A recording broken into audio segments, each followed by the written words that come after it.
Hey everyone, welcome back to my channel, and if you're new here, I am Mariana and I interview the brightest minds of physical therapy. So if you want to increase your knowledge, start right now by subscribing to this channel, clicking on the bell so you don't miss anything, give us a thumbs up and share with your friends.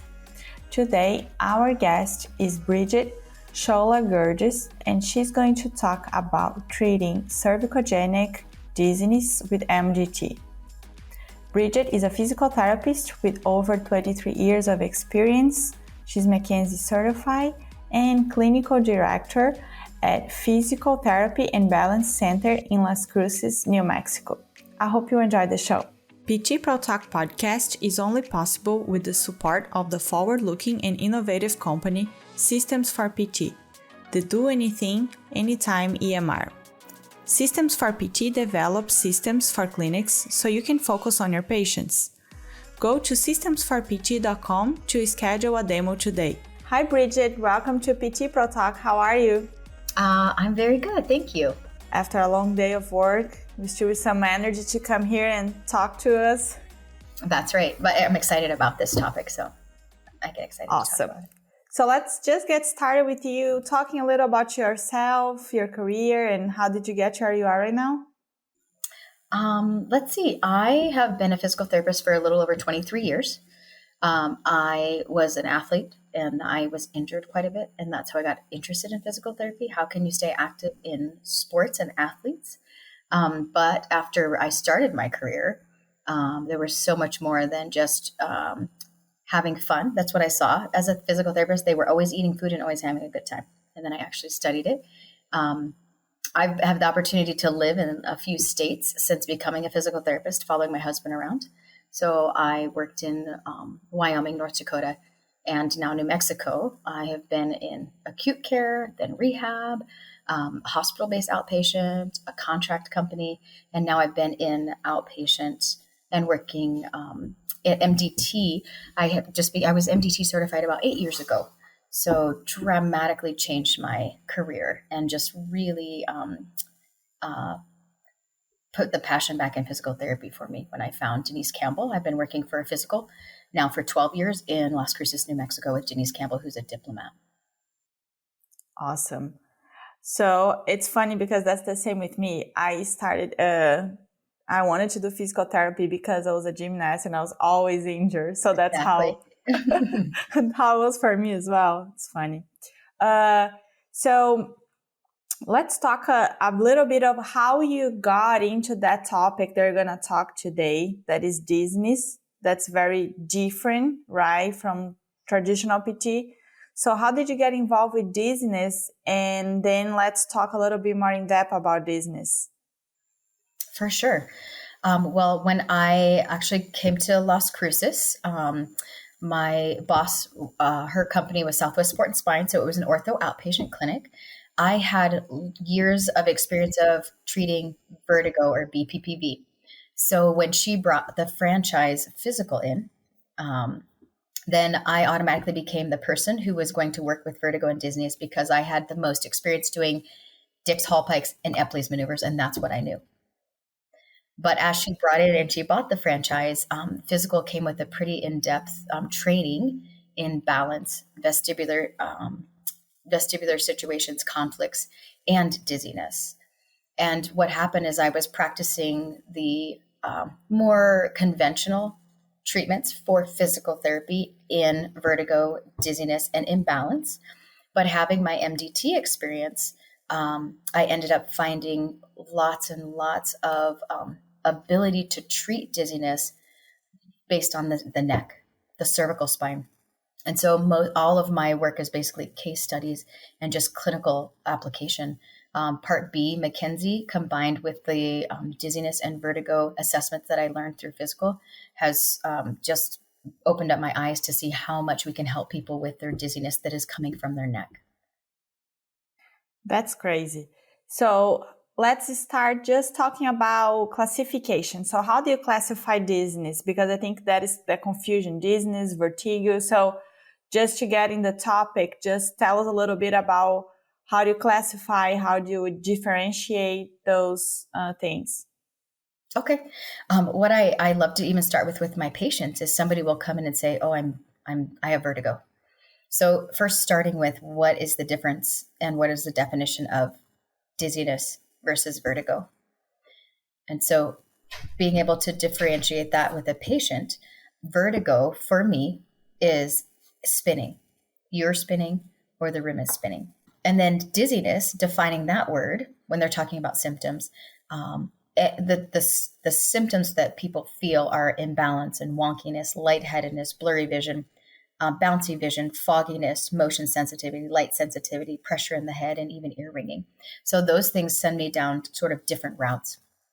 If somebody enters with vertigo, then I'm thinking high percentage that they have an inner ear BPPV issue. And so we have specific tests that we have the opportunity and luxury of having infrared goggles in our clinic that I can use to identify which canal, which ear do they have BPPV, and then I can correct that appropriately. But what I also have is definitely a part B, but is my McKenzie training. And often, I mean, I'm probably seeing 60 to 70% of my patients per week that are just coming in for dizziness. And I am treating them as cervicogenic dizziness, which I would just say at Bridgetism is it's a cervical derangement. And what it tends to me, it appears to be like a distal symptom or a peripheralization of a neck problem. And then I can classify them that way, and then I can start to address which direction, just like I would a headache or arm pain, elbow pain, referring symptom from the neck in the arm, upper extremity, shoulder blade. Okay. So when they have spinning, vertigo, do you treat them more conservatively, like you mentioned before, like the conservative treatment, physical therapy, those maneuvers that we are used to? That's the route that you go? Almost 90% of the time, if somebody comes in with true spinning, they invert vertigo, then I can see that they have nystagmus, and I use the conventional maneuvers. But, there are many. I think more than 20 maneuvers, but depending on which canal, I will maneuver them with the appropriate maneuver, Semont or Appiani or just Epley's, Semont, barbecue roll. There's so many, but then I treat them that way. And those symptoms come, people will describe those symptoms more as it lasts less than 30 seconds. It's 1 minute. It's when I roll over in bed. It's when I look up the classic, what we've been trained for, top shelf vertigo, BPPV.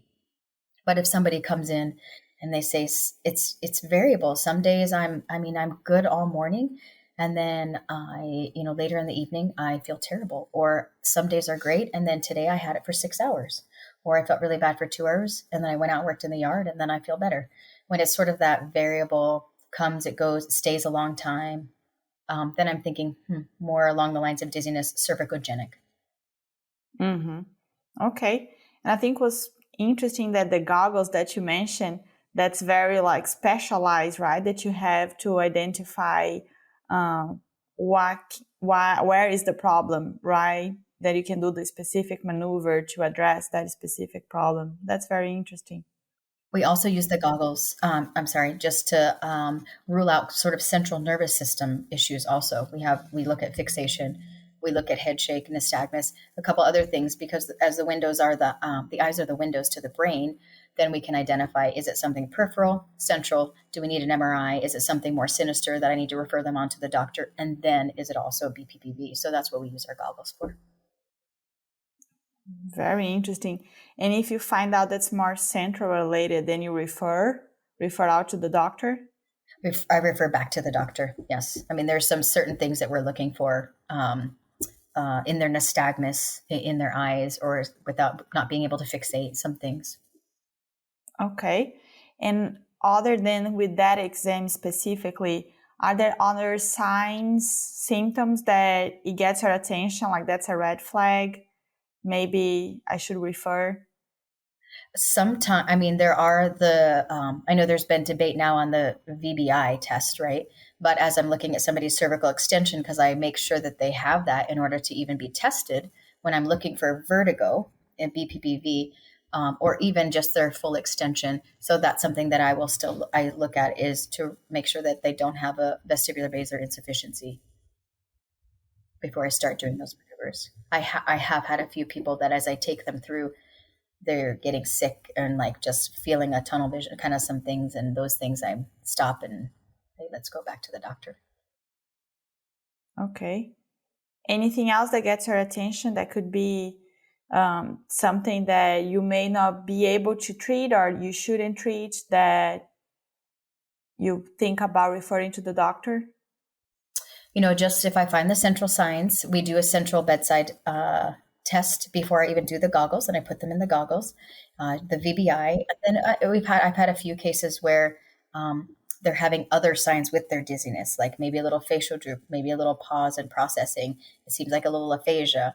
Like 3 months ago, I had a lady that she wasn't responding to anything. And I had to make a phone call to the doctor, and she ended up we got her to the hospital, and the next week she had a small stroke. Oh my goodness. I was just asking you because we talked a little bit before that, and I was talking about nausea and other symptoms that for us that we're not used to treat, it can kind of like scare us. Are we doing something wrong? Should we stop now? I was just curious to see if there is any other signs that we should pay attention to. I love nausea. I mean, I'm sure people don't, but nausea is something that's pretty cool just to be able to take it away with, 10 retractions or upper cervical flexion or something. Oh my gosh, that's crazy. Okay, let's now talk about dizziness then. So you told us about some of the signs that you're looking to classify as dizziness. And then from there, what are the approaches that you use to treat them in a conservative way, or using McKenzie to kind of like rule out? How is that process to rule out the neck as source of the symptoms, or how do you go about that part of your assessment? Okay. It is definitely sort of, just going down a cervical assessment is what I'll start with, but I combine the vestibular. And so I'll always look at, with the balance system is made up of 3 systems. And so it's the vision, the inner ear, the vestibular system, and the somatosensory, the joints through the sense of touch. So my assessment is going through all of those things, even if I think they're cervicogenic, because I'm going to find if there's cervicogenic dizziness, what people often feel like I'm going to fall, or they feel like a loss of balance. So I will test that. So at the bedside, I will test active range of motion of the neck, and I'm looking for an obstruction. I'm asking them subjectively, and often they'll say, I feel a pressure in the back of my head, and then my dizziness comes on. Often that happens. Sometimes people don't have neck pain, but they have obstruction that they just think is normal. I'm aging and I can't turn my head very well. So I'm looking at that. For the rest of the assessment, I do look at the central nervous system signs. I look at active range of motion of the ankles being one of the big balance strategies. And then we'll look at their dynamic visual acuity. So I'm looking at a reflex. And then I'm looking at a modified CATSIP is what we call it. So it's a modified clinical test of sensory interaction in balance. And so that's a basic Romberg with eyes open, eyes closed. And then Romberg, eyes open, eyes closed on foam, 4 conditions. And you'll find where if people have imbalance or dizziness, they don't pass all 4 of those tests, usually ever. And so I'll find kind of where we first fall. So now looking at the cervicogenic dizziness, I've already decided based on their symptoms telling me, describing them, 1, how long they last, when they occur, obstruction to movement. So I'm looking at that objective. I'm listening to their subjective. And then I'm doing a functional test, which I consider as that modified CATSIP I use. And it's very successful. And then people can see, I could not close my eyes and stand here for 20 seconds 2 minutes ago, and now I can. So I'm using another objective measure. So I kind of use those as my baselines. And then I start going through the McKenzie process. I start with repeated movements in the direction that it sounds like, I'm going through the same questions. Hey, if you were to make yourself dizzy, what would that be? What things make you worse? What things make you better? Then I can start kind of driving my care based on that. Okay. When you say that you ask for how long the symptoms last, why would you guide you towards the direction that it could be neck related? Is there anything that you're looking for, like an answer?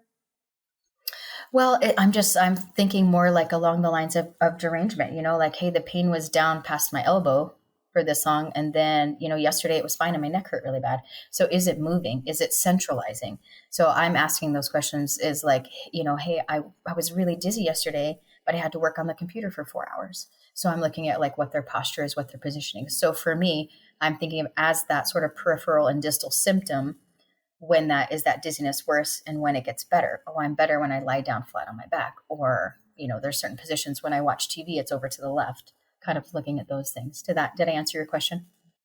Yeah, I was just trying to find the signs and symptoms that make you think more about a cervicogenic presentation, cervicogenic dizziness. And then how do you go about it? You start testing the neck first? I on do. your assessment?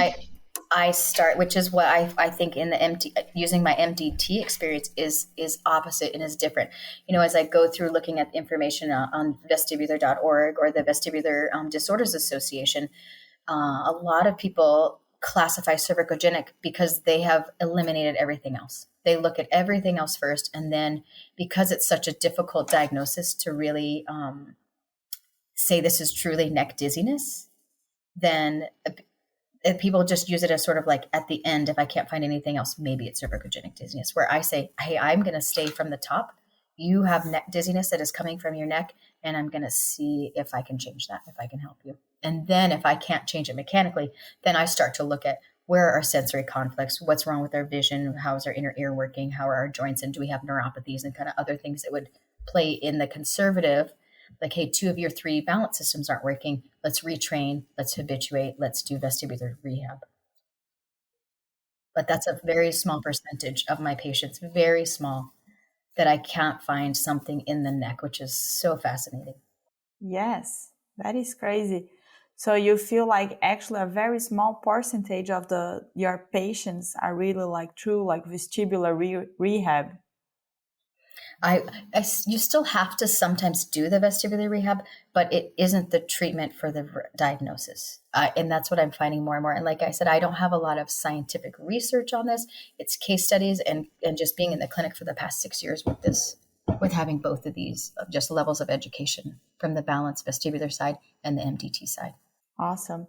So what are the most common findings in your assessment in terms of symptoms presentation and physical assessment when you are assessing someone that you feel like is cervicogenic dizziness? Mm-hmm. It's for sure on the subjective. They'll describe a pressure in the base of their skull. They'll describe pressure in the back of their neck. They can have headaches. They'll describe just dizziness, a lot of lightheadedness and fogginess or wonkiness. People use that word a lot. And what I've seen now is a lot of bouncy vision. Like, I just can't focus on you. So those things already just kind of send me, and I receive a lot of patients that have cervicogenic dizziness on there. We've reached out to a lot of ENTs and the ER doctors. And so they will send them directly to us, even rather than going the full route of all the testing first, which has been helpful. And so I get people that are just coming to me and they just say, I'm just lightheaded. These are people that have been dizzy for years and nobody's been able to help them. And usually they'll get to me either last or they just look on their own because they don't want to live like this anymore. And is there something that they can do? So the person comes in with subjective symptoms that are variable. It comes, it goes. I feel lightheaded, or I have people that can't work anymore. I can't function. And so I'm looking at that subjective. I do see generally almost always an obstruction to movement in some direction in the cervical spine. And then they almost always have a functional, like, hey, I can't bend over quick and pick that up anymore. Or it does happen when I sit to stand. We think positional, like orthostatic hypotension or some other things like that, but they'll have something they just say, I can't do anymore. So I'm always doing something that I'm listening to their subjective information. I'm finding objective measurements like the cervical spine active range of motion, and then a functional balance baseline of that modified CAT-ZIP kind of are always where I go first. And that's my baseline. And then how do you treat it? What are the common directions? Almost always a retraction, often. But what I found is it's a retraction, and it's a retraction with just a little bit of upper cervical flexion. It's a little bit more significant of a nod. Or I just coming up with a pillowcase behind the top of the head. So the retraction happens with a little bit more upper cervical, and they'll feel pressure there. That's the most common, is just a retraction, or retraction with that little upper cervical flexion. The upper cervical spine has been super, super helpful. I do have people though that are, I'll just go the same direction I would for a neck pain, for an arm pain, is I'll go to end range. I go, okay, if you're better, then I go to overpressure, and I will take them to extension. And does it expose a lateral? People will get worse. Even some of the most common things, I guess I could back up. So even functional is when I test their extension in their cervical spine, they'll have a postural sway when they come up, and you can see that, and they describe that. So I use that as a baseline. Let's do this repeated motion, look up, come back. They're like, oh, I didn't have it. And that'll be gone. And so I'll go the same thing. It's often retraction with a little upper cervical flexion. And then I will go into extension, but I have lots of people that are rotation too and side bending. You just follow it. In fact, sometimes, and this is totally a Bridgetism, there's no science behind this. I don't even, just going through, sometimes what I'll do is I'll just take the motions, just the baseline motions slower. They just look right for 5 to 10 seconds. And they'll just tell me, I feel way less dizzy over there. And I'm just looking this direction, I feel bad, or you can see them in their posture sway. And so it kind of leads me into okay, I need to go this direction first, because they don't have an arm, they don't have a radicular symptom. They don't have a shoulder blade pain that I can say, which way do I go? When I have exposed basically a lateral with extension at end range, then which way am I going to go? So just in that simple, hey, I feel better over here, or I have them stay in a lateral flexion or side bend. And then they'll say oh, weird, I feel better over here. I have had a handful of people that it's not just in the neck, but it's in the thoracic spine. Who would think, right? Thoracic spine. Yes. Responsible for so many different things that we are finding out. Mm-hmm, and more. And sometimes, figuring out, okay, cervical, when they're doing retraction with extension and they're feeling better, then I kind of play with what level is it really? And then I have just had in the last 3 months, I have 3 people that have responded to thoracic rotation, which I only based on following symptoms did I find that. I didn't even think, how strange. Yes, that was going to be one of my questions. If you just find generally extension on thoracic, or if you find any lateral. That's so crazy. Often extension, but in the last, a handful, in 5 years, I probably have 10 people that have responded to rotation in the thoracic spine.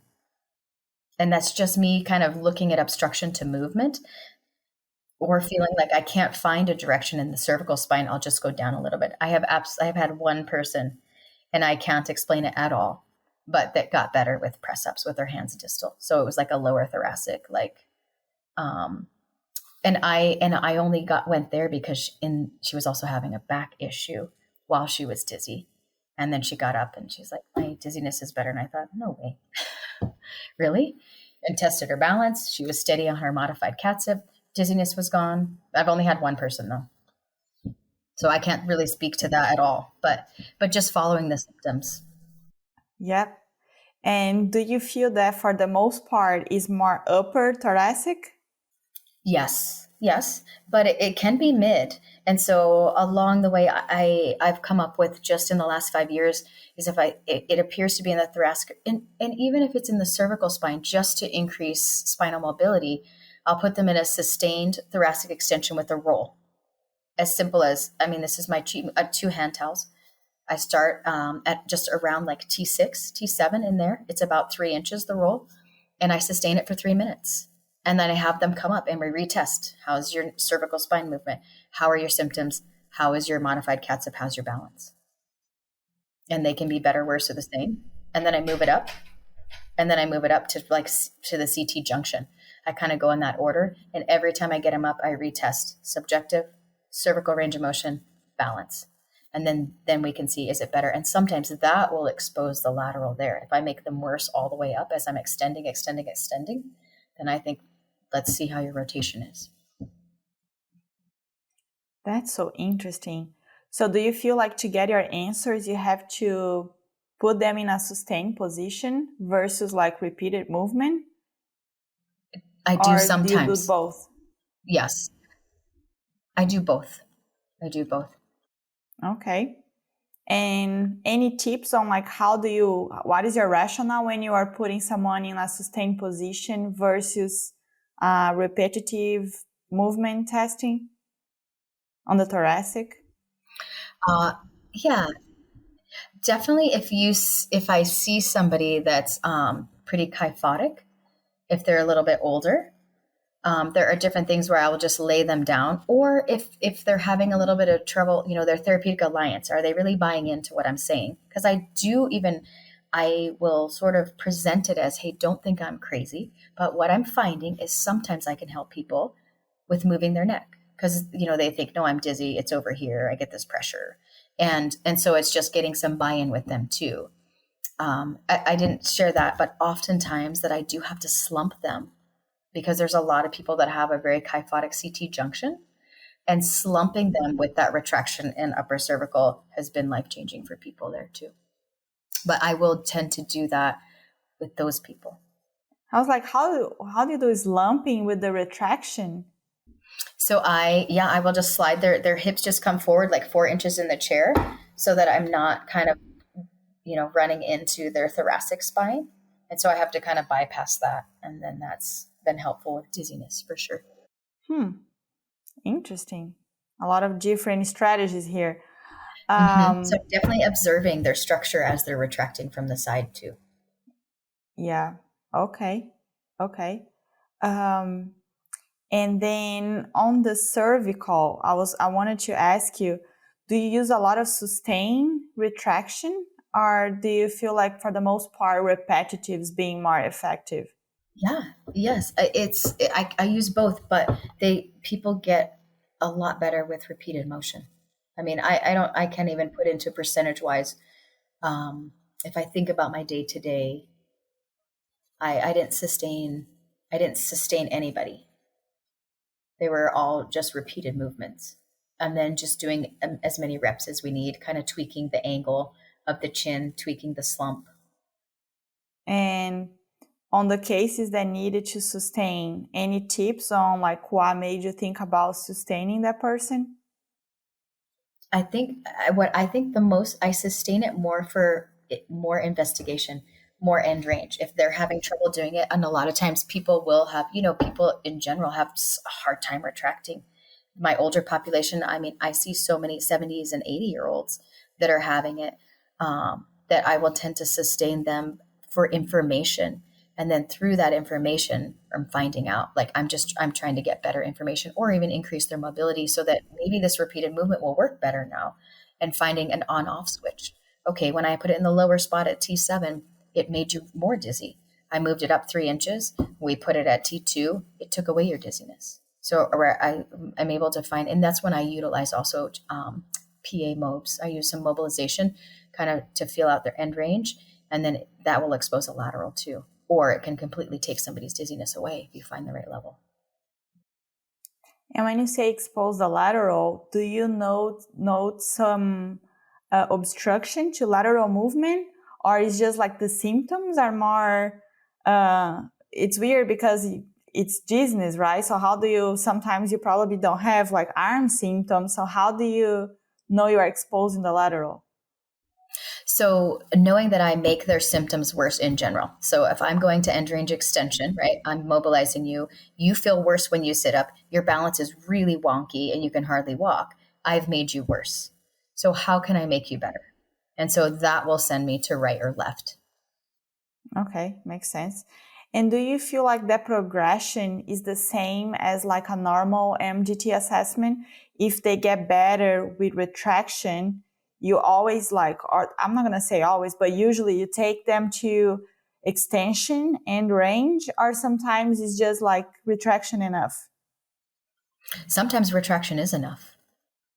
But I will still take them. For most people, I will take them just like any other cervical derangement. I will get them off the lateral, get them back to sagittal, and get them to extension.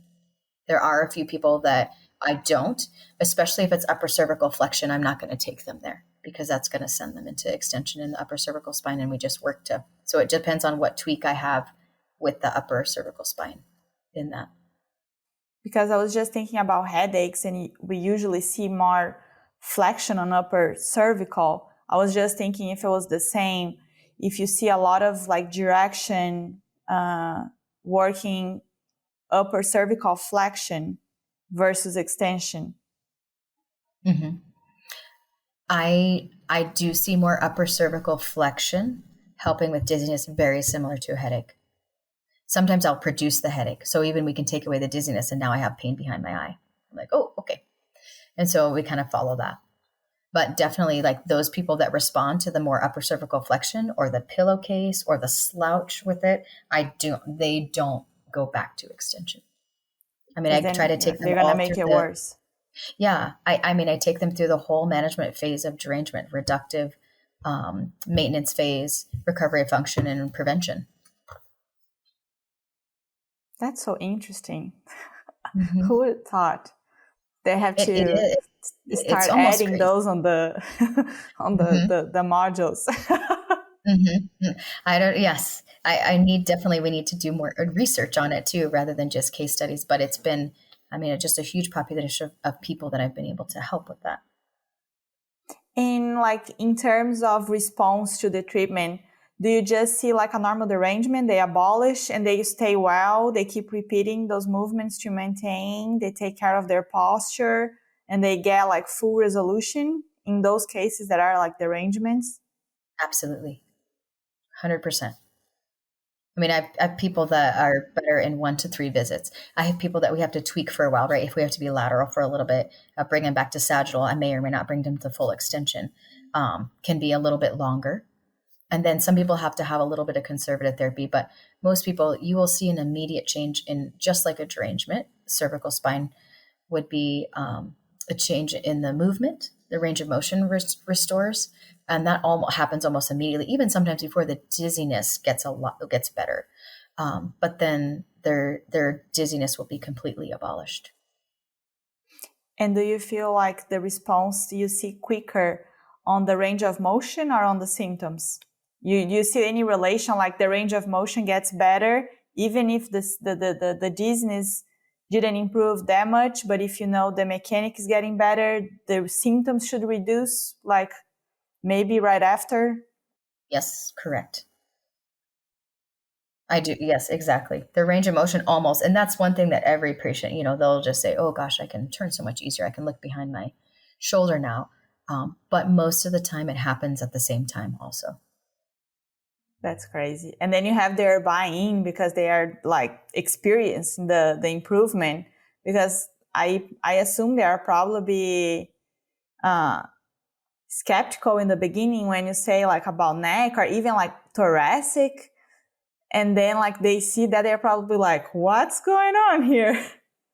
Exactly. Exactly. And that's why I try to do those functional things. I will use that Romberg, that modified CATSIB test, because it's so obvious. They will immediately improve their balance. They won't sway and they can stand there before they're falling over, and I won't take my hands off them, and then they can stand there by themselves. And they're like, wow, okay, maybe there's something to this. And like, if you had to say, what percentage do you feel like of your patients that you see on like a daily basis are the cervicogenic dizziness? Are you saying what percentage that I see, or of the dizzy people that I see? I would say 80%. Yes. 80% wow. come in.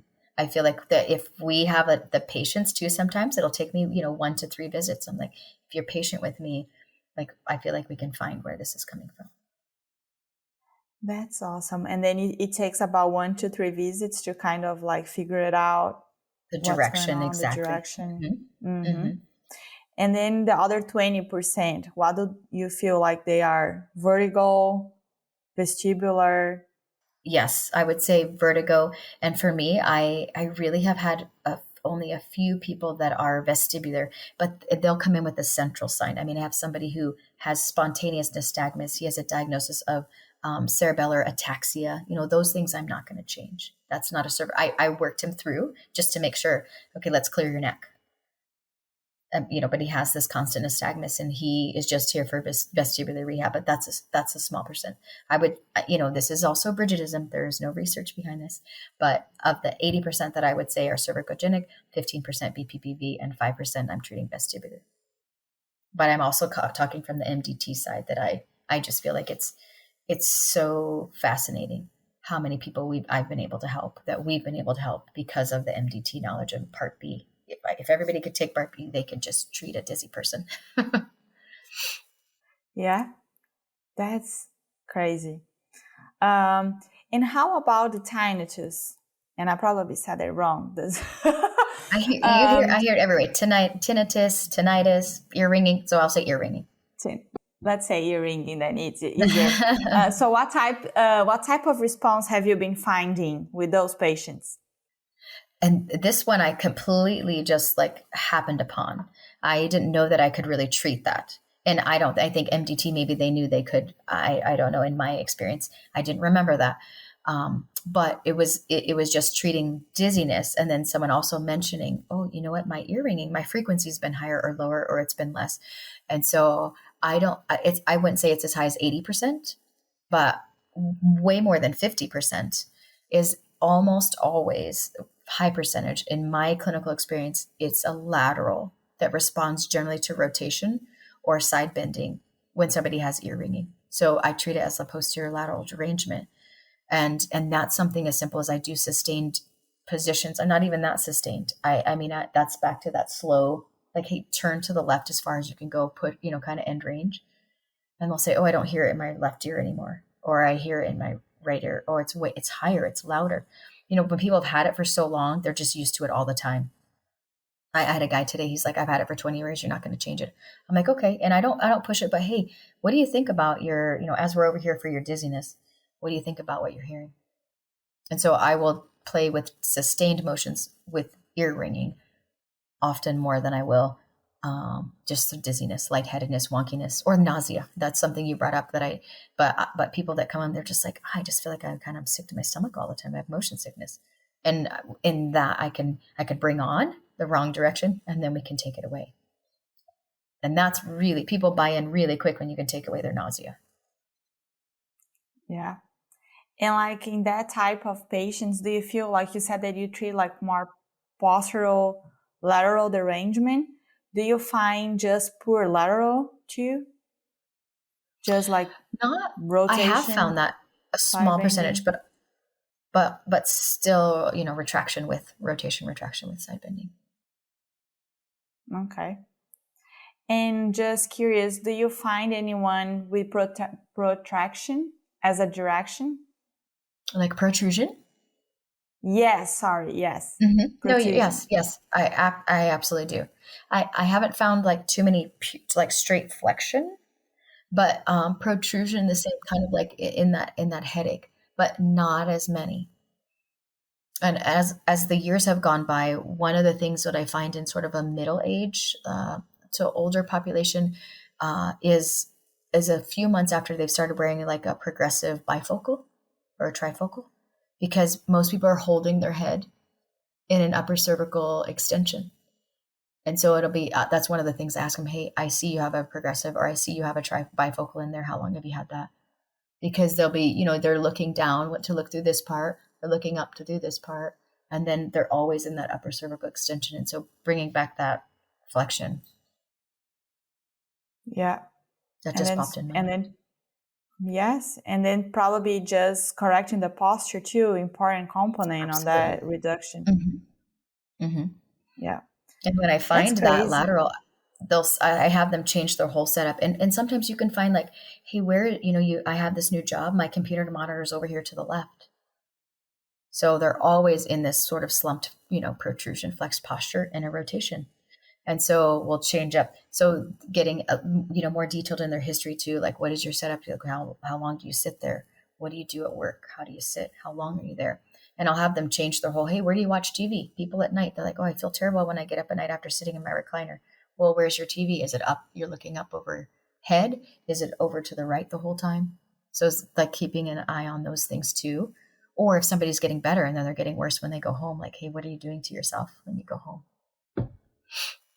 And sleeping posture is huge too. Uphill, downhill. It's just the same thing as a cervical derangement. Cervical rolls have been super helpful for people. Yeah, it's like a normal derangement, and It it's is. just the And it's not, symptoms, yeah. dizziness. Yes, they're dizziness and it scares people, but it's pretty amazing. I just feel like everybody should like deserve the pass through a mechanical assessment if they have this type of symptoms, because they're suffering probably for so many years with this type of symptoms that they have no idea that a mechanical assessment can help them. It's just crazy. So much. And these people have been through everything. They have been to the ER. They've been put on meclizine. They've been to an ENT. They've then been sent to an audiologist. They've had an MRI or a CAT scan, which everything comes out normal. They go to see the neurologist who says, this is just the way it is. And so then they finally get back to us and think, first of all, there's, they're like, I don't know what you're going to do as a physical therapist, but when you're able to change them quickly and dramatically, people are, it is life-changing. I mean, people are able to get back to work. I have many people that are like, I haven't worked for a month because it just came on one day. And that's that insidious onset. Like there was no injury, no anything. Hey, did you go on a long car ride? Were you on an airplane? Were you in a prolonged posture that just brought it on over time? Yes. Now we have to bring awareness to the therapists so they know that they can treat these type of problems too. Because as I told you, I knew that we could, and I did a few tests. I tried a little bit, and then she started feeling nausea. I was like, I don't know what I'm doing. I'm going to stop. It's just give us more confidence on approaching those patients and knowing that it looks like works very similar to like a normal mechanical assessment, range of motion, symptoms, all of those same things. So it's pretty crazy. I think that, we've always had this term, the cervicogenic dizziness. In fact, I'll see it and I'll talk to other therapists and like, oh yeah, I'm already treating her neck.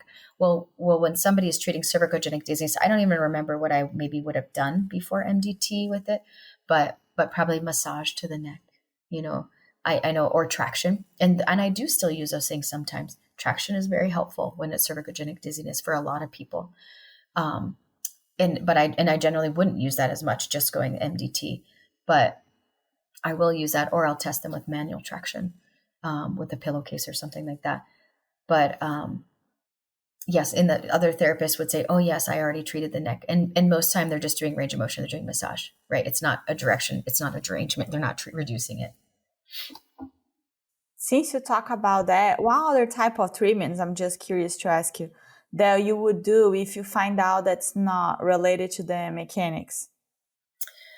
If it's not, then I'm looking at those other balance systems. We are so fortunate in our physical that we have a computerized dynamic posturography machine. There are 30 in the country. So I can harness somebody in and do a sensory organizational test, a actual CAT-SIB. And so it's 6 tests. They're standing on a platform, eyes open, eyes closed, visual conflict. Then I can move the floor, do the same test. So that really pulls out for me deficits and what systems they prefer. And then we can sort of strengthen the ones that are not working, or kind of level them out. We don't strengthen the vestibular system, you kind of balance it out, but through vestibular training. So we have that part with the physical training. So that's when I would do vestibular rehabilitation, some habituation, adaptation, weighting to their system, but small percentage for me. Yeah, good. So before you transition to the final questions, anything else that you want to add on this topic? I think I like the way you said it. Like, we have, I think, how many providers? We have 12 or 13 Cert MDTs at our clinic. And there are still, there are guys that have been Cert MDTs way longer, but as soon as they get a dizziness patient, they're like, you go see Bridget. You go over there. But it's the same thing as getting confident in it and not being afraid. Before I knew Mackenzie, I was afraid, oh gosh. And now knowing, hey, I peripheralize a symptom, let's just undo it. Let's just bring it back. It's just mechanical. And so I feel like understanding that it's very much similar in the mechanical assessment. It is a mechanical assessment, that it gives so much more confidence. It's just that all these symptoms are not things we're used to hearing. The blurry vision, the nausea, you're like, I don't want to make somebody throw up. And sometimes you do, not very often. Only that's usually when I'm correcting an inner ear, a BPPV. But, you're going to go wherever you can go to take away that symptom. Yeah, finding you the can right just start directional playing. reference. Start playing with those and trying to reduce the symptoms. And see what you find. And it's simple. And that's why people have a hard time too. They're like, what do you mean? I just tested for, 2 years, or I just went through 4 different doctors, and you're telling me I'm going to do this, ugly double chin thing. And that's going to be what's going to resolve my problem. I definitely think not to be afraid of it. Yeah. So that's already your advice to clinicians. That's one of my questions would be an advice to clinicians that are starting their careers. Anything else you want to add other than Part B, Mackenzie, if you're treating cervicogenic or just dizziness in general, because a lot of them are cervicogenic based on what you just told us? Mm-hmm. I definitely obviously this is an more MDT podcast, right? But definitely MDT and Part B. If you have Part B, you can treat a dizzy patient. And then just really knowing the difference between a dizziness and a vertigo. And so having some basic, ability to do maneuvers, positions to test the Dix-Hallpike, the supine roll test. So you can say that's vertigo. It lasts less than 30 seconds. It resolves. It's positional, versus this one doesn't seem to have very much of rhyme or reason, or every time I bend over, I get it, or when I'm sitting, a long time. Just understanding how the symptoms differentiate in a couple of tests that are super helpful in saying, okay, I'm going to go down this mechanical way. But everybody, even if they sound like they have vertigo, true vertigo, I will still do a cervical assessment. I will still do a mechanical assessment to see if I can change anything before I take them to the goggles. Especially because once you take somebody to the goggles and a Dix-Hallpike and you maneuver them, you don't really move their neck for 48 hours. But that's other information. Okay. And do you have any resource of information that you want to share with us that you think it's helpful for the other PTs? I wish I did. I feel like I don't have that resource, which I wish that I did. And I feel like we need to do more of. I do have some people that have reached out to me to actually do more case studies and some research in this. But, I got some great training certification through the Fyzical college, from that franchise that gives me a better understanding of the vestibular system and vertigo. But then there's also the Vestibular Disorders Association, which is the VITA. I think it's how you pronounce it, vestibular.org. And that has a lot of good information on maneuvers, but it's still, I pulled up the cervicogenic dizziness just to see, and it's very vague, and it's always, it always says they have to have neck pain, and it kind of is the last thing. Once you've ruled every single thing out, then you can say they have cervicogenic dizziness, and it says, they have to probably have had a neck injury, a whiplash, and I don't find that to be true in my experience. It can be no reason, insidious onset, posture over time. Yeah. So you are our resource of information. But I need to find more and do more. And we need some research. I think that would help a lot of people. I just am clinically based in the people that I see and the people that I help. Yeah. Well, we have to find other MDT people that start seeing the same thing so we can get together and start publishing a few cases and go from there. Yes. And what personal qualities or abilities that you think are important to become a successful physical therapist? I definitely think that through the years, I think that sometimes PTs, we want to share our knowledge and everything that we know. I definitely think, obviously, it's a compassionate and empathetic person, but I think it's a good listener. As you know, my mentors, Denise Campbell, my boss, just the most brilliant PT I've ever met. But you know, a lot of the patients will have the answer if you listen. And so, being a great listener, and being personable and getting as quick of a therapeutic alliance, getting on the same page. My goals are your goals, and what would be the most valuable thing I can do for you, and then being able to treat them. People, if they know you care about them, they're gonna take themselves to almost throwing up, knowing that you're trying to help them. Well, Bridget, if people want to learn more about you or ask you questions, since you are our resource of information, how can they find you? They can find me at Bridget, Bridget Scholljegerdes. That's my last name. So Scholljeger, as in dog, S as in Sam, at Fyzical, Fyzical.com. Awesome. Bridget, I appreciate you taking the time out of your busy day to come share your knowledge with us.